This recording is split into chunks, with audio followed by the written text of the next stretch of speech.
welcome to the second episode of the Hey Dr. Kyra podcast, where your resident NASA scientist, although this effort is unrelated to NASA and this is produced on my personal time, sits and tells you all of the tea related to grad student life, international student life, living in the US as a foreigner in your 30s in LA, etc., etc.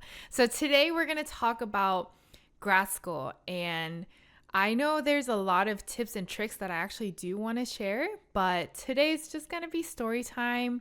I want to share how I got through grad school. It was arguably the most depressing and hardest 6 years of my life. I recently saw this meme where it was like, oh, enjoy your 4-year PhD because those 5 years are going to be the best 7 years of your life. And that happened to me. I entered grad school thinking I was going to do a master's. I was going to be out of school in 2 years. And then I actually liked my project enough and I decided to stay. And so I thought, okay, 4 years, I'll be here. I'll get my PhD and I'll leave.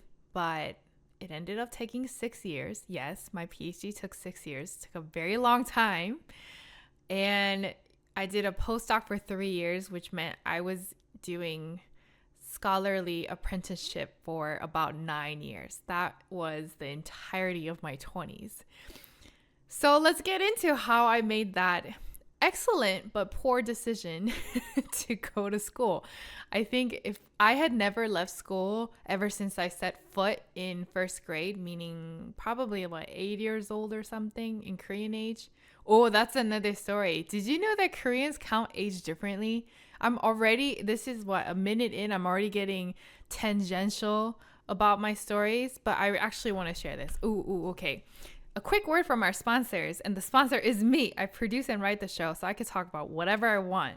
And that's also the benefit of having a very generic name called Hey Dr. Kyra. There's no prescription for content, which is actually a terrible idea if you're a content creator, but here we go.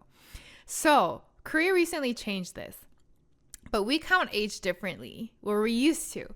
So we would take the, let's say, the 9 months of pregnancy as life. And then so when you're born, you are technically like about 1 year old because you're about 9 months into life since conception. And then when you hit your 100-day mark after birth, it's a big birthday because technically you're kind of finalizing your 1 year old mark. So when you're born, you're about 1 year old. And then we used to have everyone go up in age at the new year because then everyone born that year, in that year time, will all just kind of simultaneously go up in age. So instead of being birthdays very strict, like kind of in the States where it's like, oh, I'm 5.5 years old. Everybody in Korea, if you were born in, let's say, 1990, and then 5 years later, regardless of what month your birthday was, everyone's 5. And it's really easy to calculate. Of course, for legal things like marriage, your birthday does matter, your exact birth date. But for drinking, everybody that turned, I believe, is it 19 or 18? I actually don't know. 19, I think. Everyone that turns 19 in the year that they... January 1st, when everybody turns 19, you can start drinking. So it's like if you have someone who was born January 8th versus August 8th, they could start drinking that year together, celebrating the big year. So that's how we counted ages, right? It was incredibly confusing because I was born towards the end of the year. And so when I was born, I was already like 1 year old. And then a few days later, the new year turned, and then I was 2 years old, although technically I'd only been alive for a few weeks at that point. And so my American age was 2 years younger than my Korean age, and it was incredibly confusing. To add to the mix, I have just nuances with my birthdays on how we celebrated in my family. You know, like there's the day I was born, but then I was registered at a different day. Like there was just like mix-ups, and so we have 2 records, and there's only one legal birthday for me, but like our family celebrates it differently, so it was incredibly confusing. I explained this to a college friend one day, and I said, this is how Koreans do age, and he was like, oh yeah. And I said, 2 years between my American age and Korean age, and he's like, oh yeah, because of a time difference, right? Anyway, so that's the tangential story. Thank you, sponsor Kyra. Moving on to our bulk of the story. We were talking about my 20s, grad school. I don't know how we started talking about age, but okay, well, let's just get back on track. I'll try to edit seamlessly into some kind of arc. But anyway, so let's just pick up from where I remember. Grad school, right? How did I decide to go to grad school? It was actually fairly practical. I'm an international student, right? And so when you have a lapse in your visa, that's it. You have to keep making sure there are no gaps between your first position and the next one. So if I was a student, I want to make sure I could go into something right after. For F1 students, there are several options. A lot of people just go to grad school because then you get extension on your student status, or you could do like internships like OPT. But getting a job right out of undergrad as a visa holder is actually pretty difficult, or at least it was for me. And I wasn't ready to go back to Korea. I wasn't ready to get a job, so I was thinking, oh, okay, I'll just keep doing school. I actually really like research, so I'll keep doing this. Towards the end of undergrad, I was getting really interested in hydrogeology, which is the study of water and how it flows. It's very societally relevant, as you can imagine. So I started to apply. Now, I had about 3 standing offers for graduate school. And some of them were straight into PhD. Some of them were a master's. But I had almost made my mind. But I visited the school that I was going to say yes to. And I realized there was not quite a city life there. And I really loved being in the city. I still do. And so on top of that, it was a very coding heavy master's degree. It was within the engineering department. And I had taken a trip for field work out to the Philippines. And it was like this rushed reminder of how much I loved being outside. There's a lot to unpack about me in the outdoors. I had never camped before I did my geology degree, which is a terrible idea if you want to get a geology degree, because they will push you.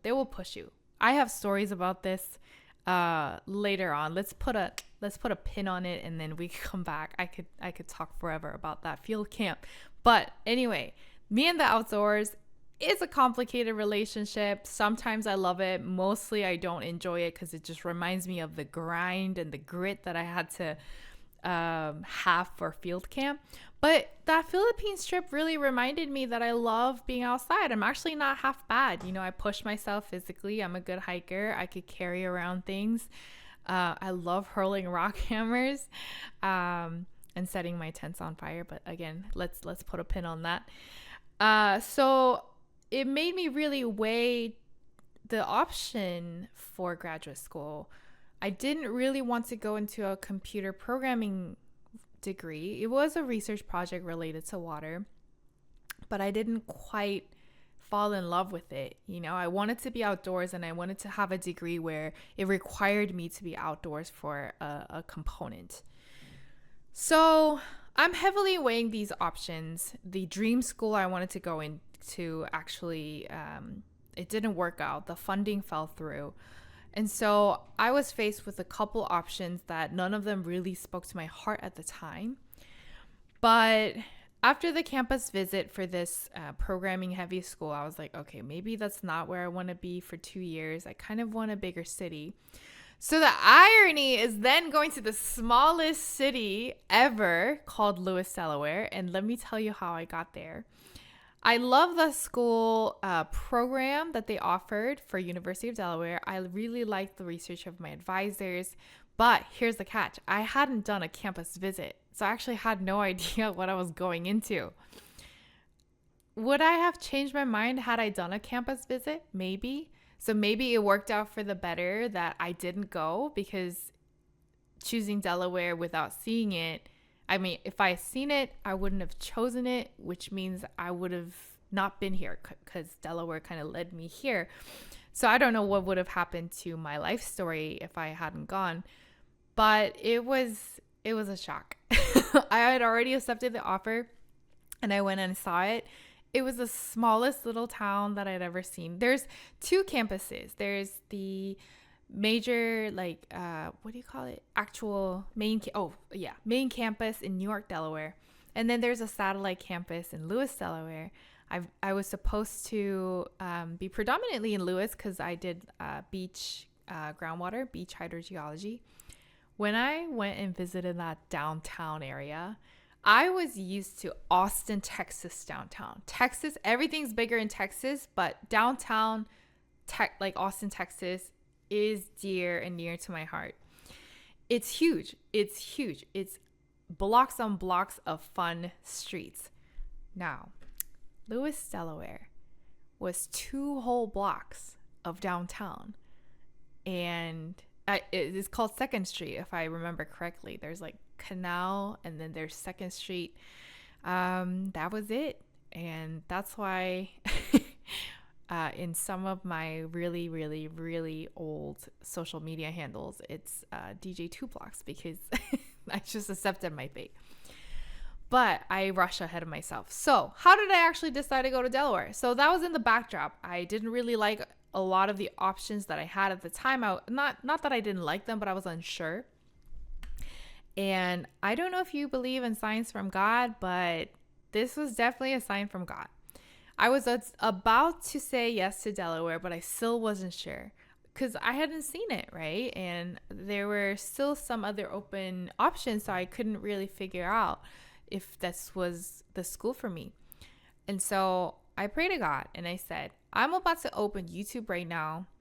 And in the next hour, this was such a slim deal. I think deep in my heart, I knew I didn't really feel Delaware. Like, I wasn't fully convinced. So I gave him the stiffest deal. Is stiff a good word or bad word when it comes to deals? I don't know, but it was a tough deal. I gave him the worst possible probability for this to happen. Like, that's how stingy I was in saying this.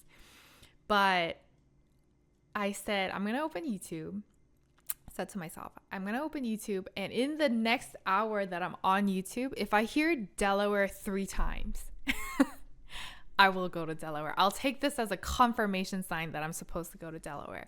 I have never said this to other people outside of maybe my family.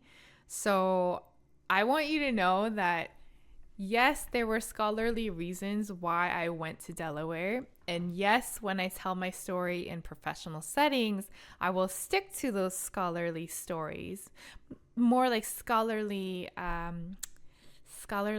covers. But this was part of it. I have to be fully honest. This was part of it. And so my algorithm at the time for YouTube was very far from Delaware. I watched Michelle Phan YouTube videos of makeup tutorials. I watched little skits, just like silly things, a lot of music videos when I'm studying.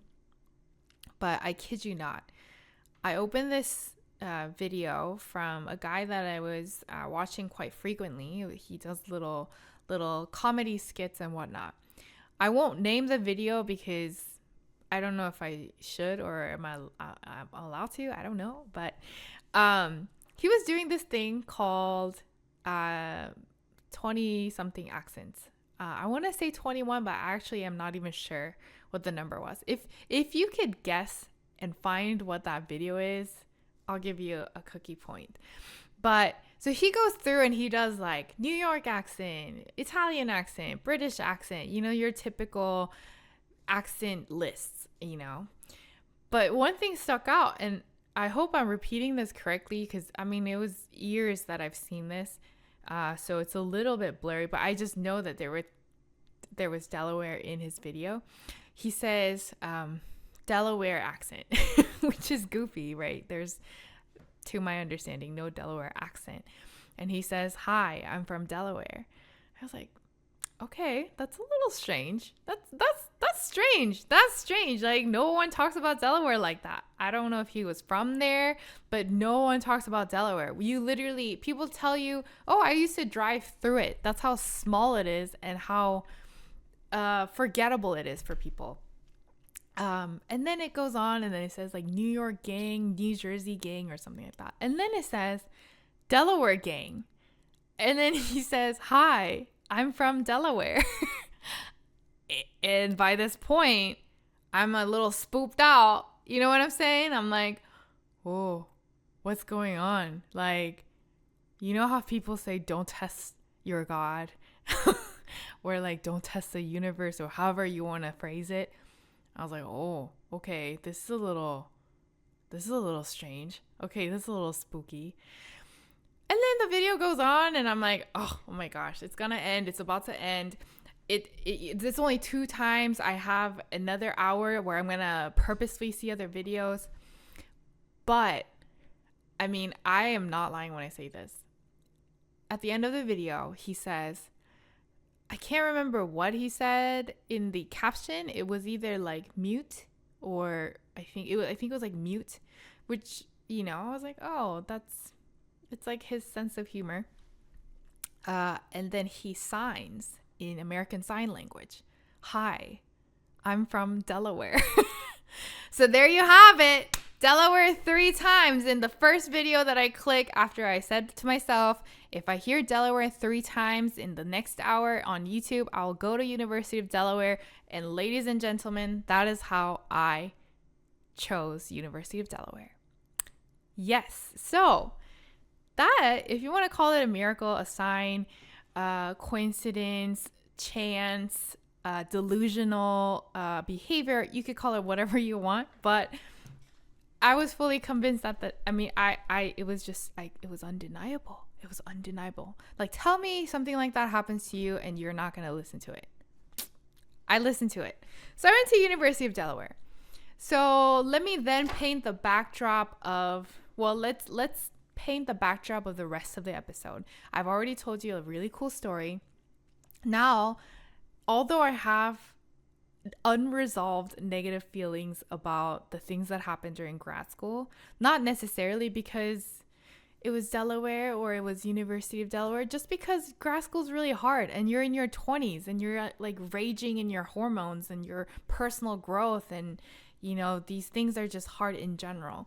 But now that I've said this story, I want to remind myself as I share this story with you that, you know, it was maybe meant to be. I can't be too negative about it, and I can't knock it too much because it got me where I needed to be. And it also, you know, it was ordained through YouTube, sure. Okay, so where do I even start? Lewis, Delaware is a very special town. And that's where I did school. Lewis, Delaware was where all the students that do oceanography were. So people who did like marine biology, oceanography were all down in the Lewis campus. And it's a very small campus. It's only 2 buildings and 2 major buildings. And it's maybe, I want to say 20 students if not 30, I don't know, something very small. I think some cohorts were less than 20 for sure. I can't remember exactly how many students were in my cohort, but it's very small.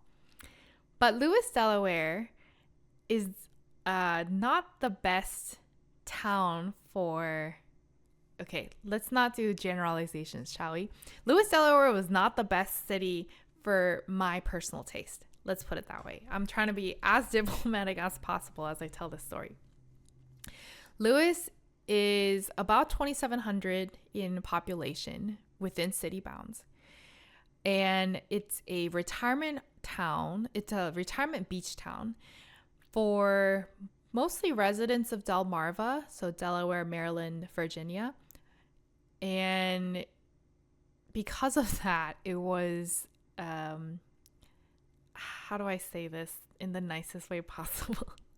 Because it's a retirement town, the average age there was like 62, and I'm not kidding. One, like, you see the census and you see kind of the average age, the distribution of, race and things like that. And it was 62, mostly white.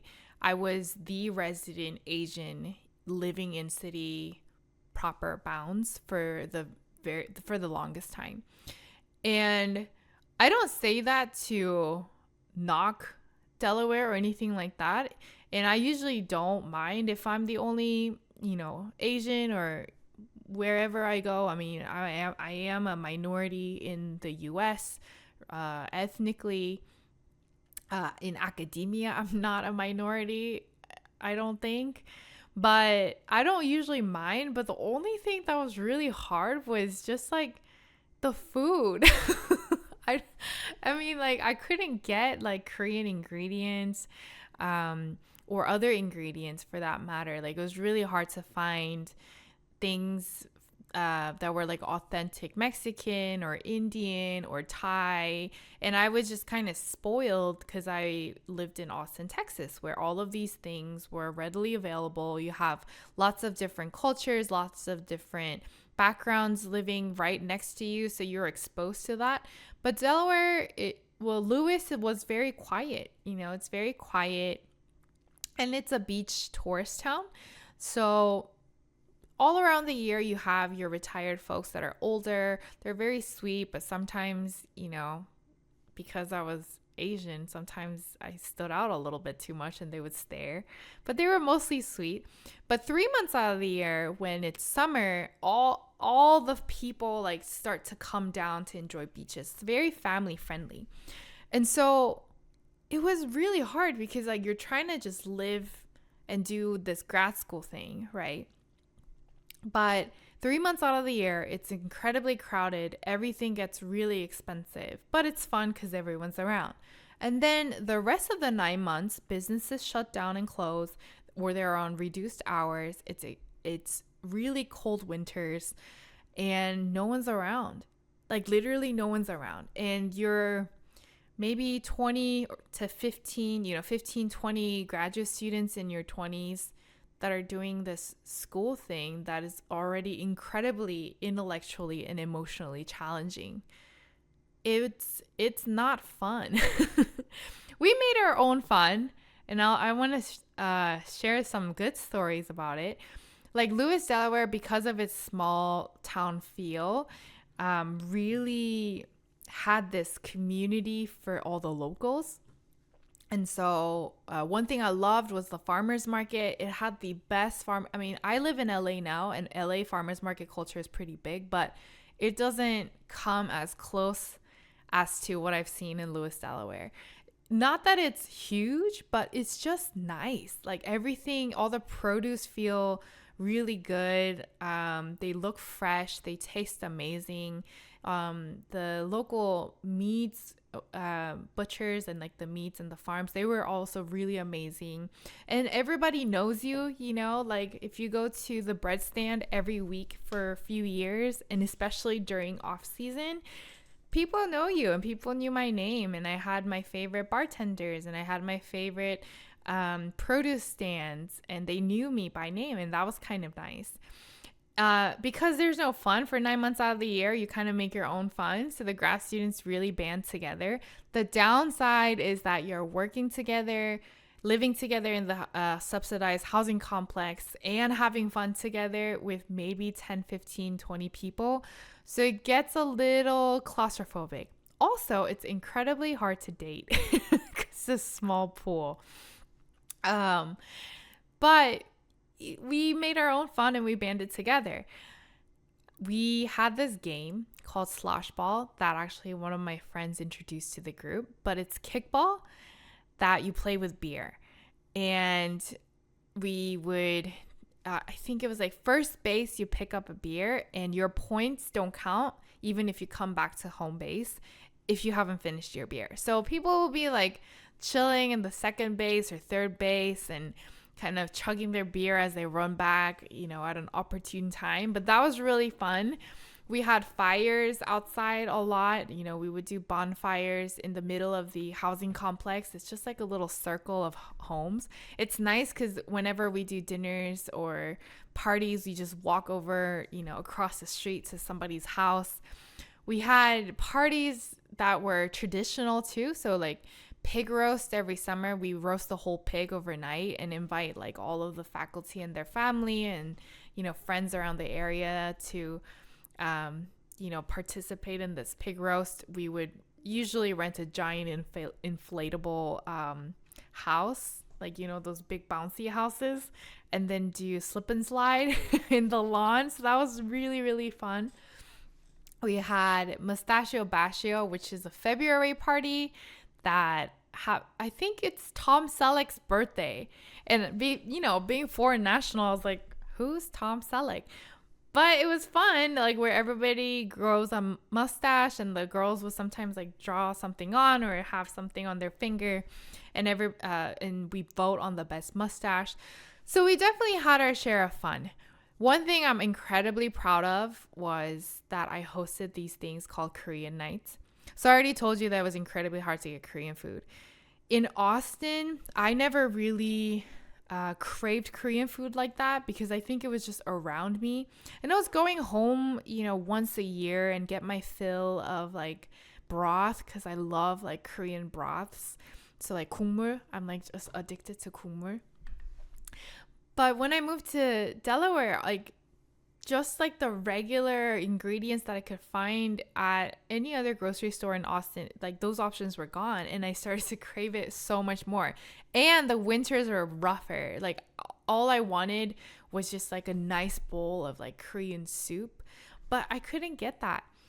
Winter used to be my favorite season growing up because I don't know, I just really liked snow. I liked playing, being outside, the crisp air.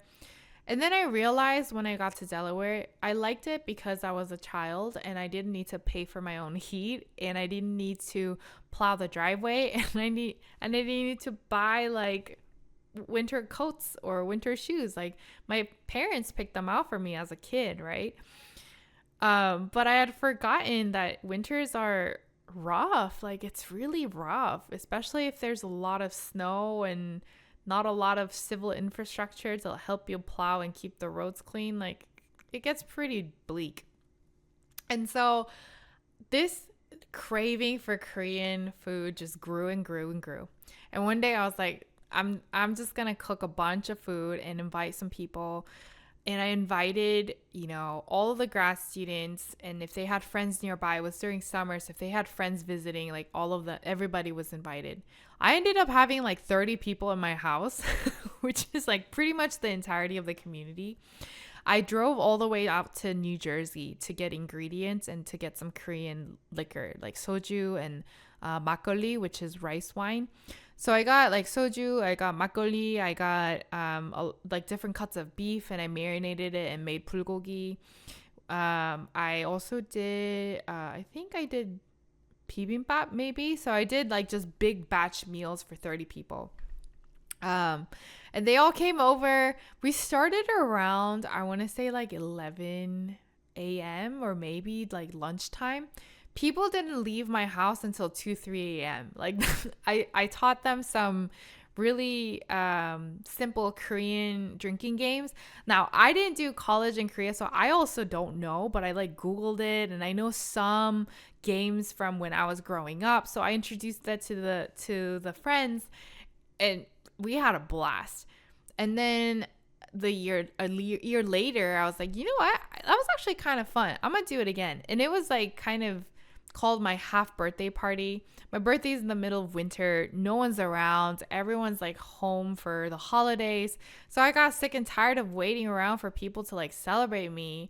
And I sound super narcissistic right now, but sometimes when you want to feel loved, you just gotta make opportunities for people to celebrate you. And I don't want to be like mopey and just be sad. So I made this half birthday thing.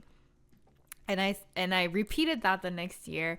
It was another Korean night, and we just like cooked a bunch of food. And this time I asked friends to help me because it was just a lot of cooking. So I delegated different portions, like, oh, can you saute like 5-6 onions and bring them over? I asked somebody like, oh, can you do the garlic and bring them over? And we all assembled it together at the end, and it was really fun. And I was really appreciative that people really liked cooking with me. Again, I drove all the way up to Jersey to get Korean liquor. And I think by the third time I was trying to host this, the school, the Lewis school, so Lewis campus had their own like student government outside of main campus. They said, you know what, this is the most well-attended event in the grad student community. You spend a lot of money doing this. We're going to support you for, a part of it.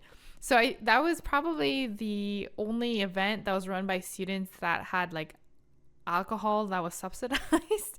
And I wouldn't say alcohol was subsidized. We just had like quote unquote entrance fees to kind of contribute towards like the food bill, because I was dropping hundreds of dollars just to have everyone over. But I had a lot of fun. I still talk about it very fondly, as you can tell, and I have a lot of grad student friends that remember some of these parties and tell me good things about it. So Lewis, Delaware, we made our own fun. But ultimately, these things still get really old, and I want to get a little vulnerable here. But I will say now, looking back, there were parts of my grad school life that I look back and I'm like, wow, I was definitely depressed. I'm hesitant to say that I'm like self-diagnosing it. I never got clinically diagnosed, but some of the behaviors I was exhibiting is like just token of somebody who's not having the greatest time. Like having trouble getting out of bed. Sorry, this hair is really bothering me right now. Okay. Having trouble getting out of bed, procrastination, really negative thoughts all the time, anxiety about the future, and just kind of like erratic behavior. So you do these social settings and then you do something, you're like, whoa, that was not very nice of me. Like, why am I being so snappy? Or like, why am I being so guarded with people? And so there was just stretches where it was really hard. And especially when you do research, you end up becoming, well, I guess the goal of a PhD is for you to become a world expert in something. And you're really pushing that envelope of, is it envelope or envelope? There are words in English that I mispronounce because it's my second language, so please correct me. But you push the envelope of the limit of knowledge. And so in that, it's a very isolating process already, right? Like not everyone's going to understand these very nuanced, narrow areas of knowledge. And so when you do research like that, it's already really just an isolating thing. I'm physically isolated from my family in Korea. I'm also living in a very, very small town where I'm the only resident Korean. No one's really around during nine months out of the year that are in their 20s and kind of navigating life with the rest of our grad student community. So, I look back and there are stretches where I was not doing well. I tried my best to, I think, distract myself or try to find some kind of out. So I picked up a lot of hobbies. I picked up, I played piano a little bit more. I bought a electric keyboard and just kept it in my room, and I would just play whenever I saw it. I took up knitting and I would knit scarves, and I actually have really great memories of going over to one of the students' houses and watching the Bachelor or Bachelorette series and just knitting, and everyone would be having a glass of wine and I'd be knitting, and we would watch that series together. We had brackets. It was like really intense. It was really fun though. You get really invested into that show. I also did a lot of singing. So I would sing for, I want to tell you about this one. There's this competition called Rehoboth Idol. So Rehoboth is that beach town that's more of a party town and more of a tourist attraction. That was like 10-15 minutes away from Lewis. And there was this bar that would have their own little singing competition. I entered twice. I think the first time I was like runner up, but second time it was actually a terrible summer for me. I had back pain and really bad sciatica from a hit and run. And so singing when you have really bad back pain is really difficult. And I ended up getting cut pretty early in the competition. But, those are things that I really look back on and can see that it carried me through some of the hard stretches of my 20s. The academics of grad school was, outside of all these living conditions and the situations, the academics of it was incredibly fulfilling. The project that I led was looking at freshwater and saltwater interactions in beach systems and how their mixing patterns govern the biogeochemical reactions that happen in the sand grains or within the sand grains. And traditionally, these sandy beaches were kind of overlooked because there's not a lot of organics compared to something like a wetland or a marsh. But I think when I entered, the research was probably a few decades old, but over the decades, people had figured out actually there's some chemical reactions that happen that modulate the amount of nutrients that go from land to ocean because of these reactions on the beach. So I did a lot of really fun experiments on the beach. I would tell people, oh, I work on the beach. And they're like, oh, what a great job. And I'm thinking, well, yeah, because you're there for 2 hours, the best hours of the day, drinking like lemonade. But I'm there for like 12 trying to get a snapshot of all the chemical reactions going on. I'm sampling groundwater. I'm, running sensors and digging the sand. I had these buried sensors that were multi-levels within the beach. And so if you imagine deploying them, it's a lot of work.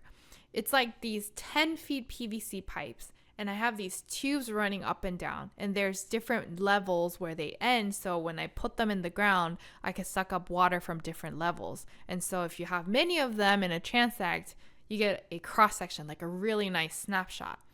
But when you dig sand in a beach, if you've ever been a kid that dug sand in a beach, you'll know, one, that it's really hard to go further than, a couple feet because you hit the water table.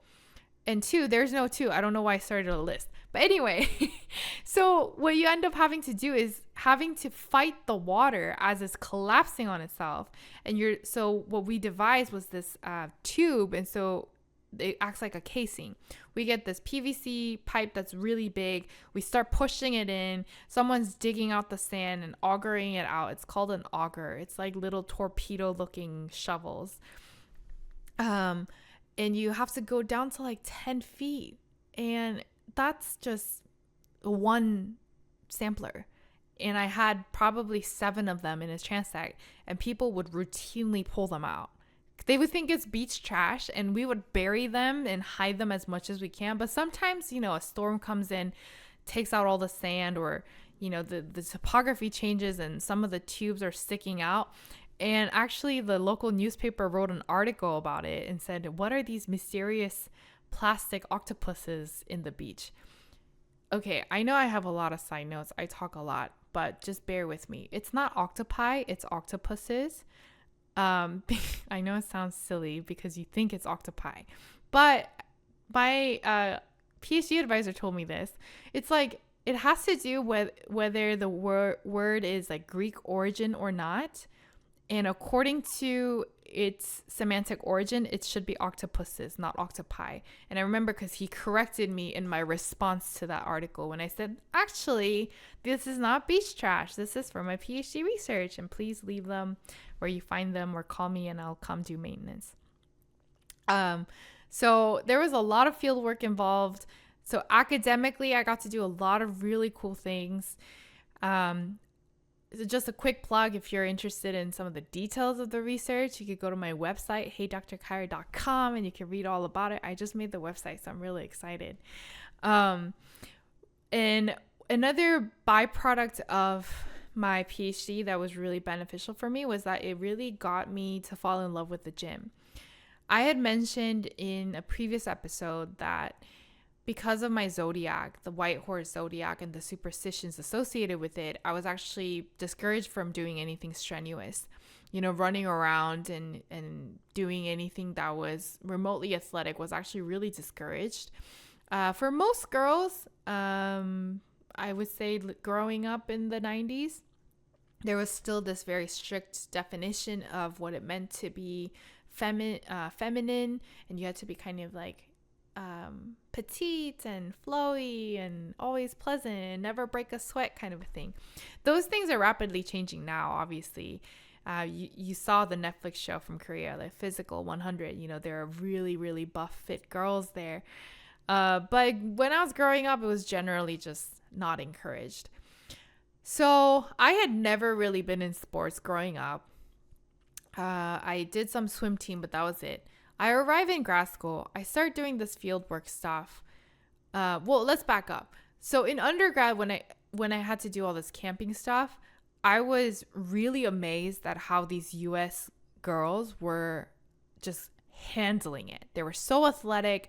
You could tell that they've been on the track team. They were on the crew, the rowing team. They've just grown up doing sports, and so because of that, it makes it really easy for them to go hike, get rocks, carry the rocks and 3 liters of water, and still be mentally engaged and focused enough to look at the fossils or the layers or the faults, whatever. So I had started to be interested in working out and weightlifting and gym just because I thought they were really cool.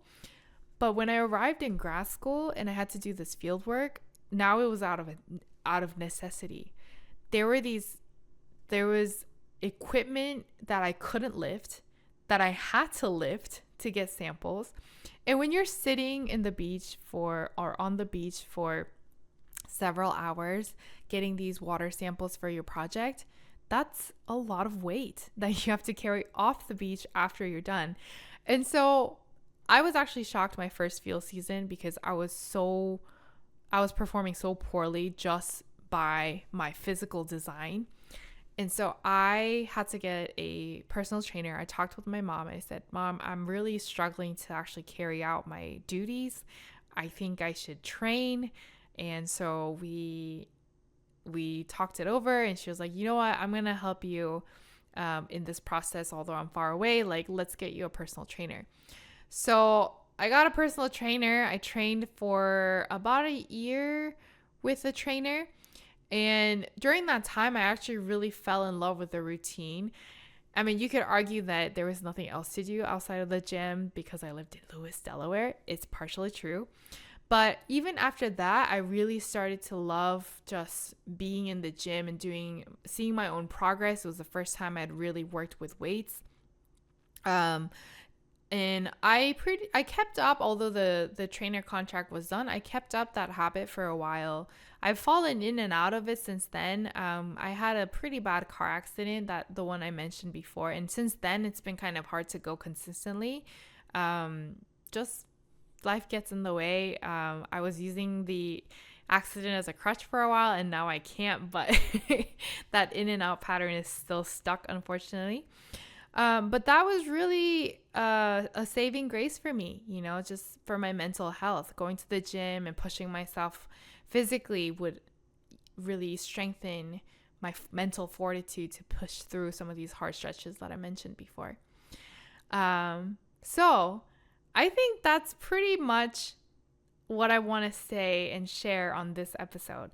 There are other tips and tricks that I do want to bring up, but do I want to make this podcast into an educational podcast or a storytelling podcast? That's something that I'm still struggling with, but we'll figure that out as we go. So if there's any content that you want to hear about, like actually, how do you apply to grad school, or how do you write a research proposal, or hey, as an international student, how did you do your taxes? If you have these questions, please let me know. I am only as creative as my audience is. I need to get this feedback so I can provide better information for you. Woo! Okay, with that, I'm going to call it a day. Thank you so much for listening. I hope you have a wonderful day, night, evening, morning, dawn, whatever time zone you're in. And I'll see you next time. Bye!